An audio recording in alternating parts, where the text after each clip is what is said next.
Sio, Ostasanalai, Utakari Anakaliha, Tistataka. Hello, my name is Robin Swan. I'm an enrolled member of the Eastern Band Cherokee Nation and the daughter of a Persian-born immigrant. And because of those two things, I had a very unique upbringing. Both of my grandmothers used cannabis as medicine. I don't really need the microphone.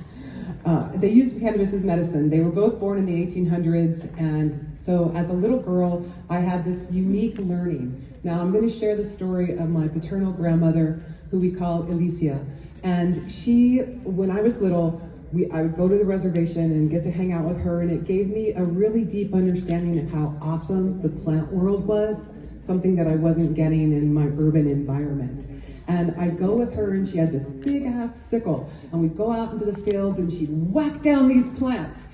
And they were tall and skinny and had buds on them, beautiful flowers and giant fan leaves.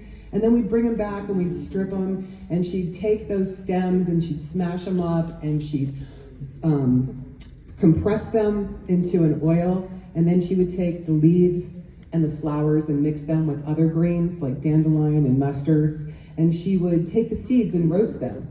And it took me, and then when she wanted to put us all to bed, she would take that oil, mix it with pig fat and all those wild greens, and then feed her grandkids, and we'd be out like that. So I was like 30 years old when I realized that it was hemp, that it was just wild hemp, because she called it ditchweed my whole life.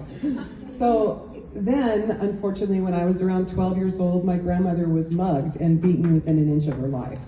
And she was just coming back from the casino, just an Indian lady out having a good time, and there was no care for her in the medical world. And I learned very quickly about a couple things. And it was the first time I heard my dad pray in our language and him use tobacco. And it gave me an understanding that there were a lot of sacredness in many different plants. And the whole plant world began to open up to me. But yet my grandmother was not herself.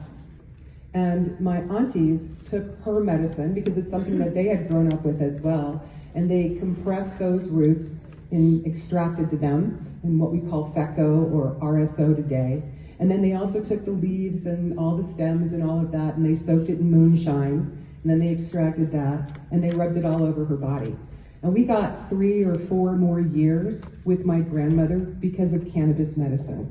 And at that time, I didn't know it was cannabis medicine. It was just, you know, my crazy family with this wild plant that was super tall that would put me to sleep. And it taught me so many things. The first thing it really taught me was that there really isn't any social justice for women. And if you're still confused about that, just look at what happened last month. You know, America is very afraid of women, and they're very afraid of women of color. And the other thing it really taught me is that that doesn't matter. It doesn't matter that it's harder if you're a woman. It doesn't matter if it's, you know, your skin color, you're a various shade of white or cream. You're gonna have tribulations and trials, and you cannot give up. So the cannabis industry is a very unique industry, because if you are in this room, somebody in your lineage was a bootlegger, some kind of, you know, lawbreaker, medicine maker, or else you wouldn't be drawn to this plant the way that you are.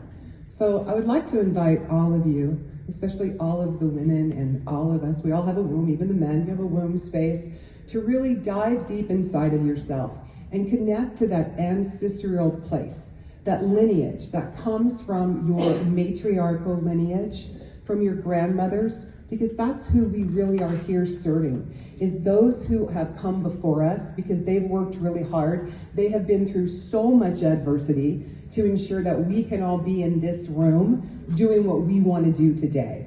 And then the children that are coming, because as we've heard from all the different people on the panels, this is no longer just a, hey man, let's get high, it's cannabis. We are really evolving into what this has been for always and since always, which is medicine. And for always and since always, cannabis has been made into medicine for as long as human beings have been breathing. And we could look all the way back to the Ming Dynasty to validate that. So if you're here today and you're gonna go out into this giant thing called BizCon, and you don't really know what your place in the industry is, just sit with yourself quietly and ask yourself, what do I have to give to this industry? Because cannabis is a feminine plant. And as a feminine person, you have the ability to really tap into that life-giving source.